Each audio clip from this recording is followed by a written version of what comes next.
देगा। इस false promise को बिलीव करते हुए लोगों ने उसको कैश और ज्वेलरी दिया। जब हमारी इन्वेस्टिगेशन शुरू हुई तो पता चला कि इसके नाम पर और भी केसेस है जो दूसरे 5 डिस्ट्रिक्ट्स जिसका नाम कटक, जाजपुर, बालेश्वर, भद्रक, पुरी में भी रजिस्टर्ड थे। सेम एमओ को फॉलो किया गया था, वहां पे भी उसने यही बोला था। लोगों ने इनको बिलीव करा और इसलिए वहां पे भी सिमिलर क्राइम हुआ था।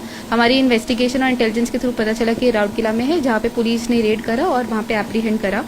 स्पॉट पर उन्हें 20 लाख की प्रॉपर्टीज को हमने सीज किया है जो डायरेक्टली प्रोसीड ऑफ क्राइम से रिलेटेड है, जिसके अंदर हमें 3.92 लाख का कैश मिला है और 13 लाख ज्वेलरी मिला है। उसके साथ जो वाइट गुड जैसे हाउस होल्ड आइटम्स है तो सब प्रोसीड ऑफ क्राइम के साथ ही रिलेटेड है, उनके बिल्स है तो जिससे प्रूव होता है।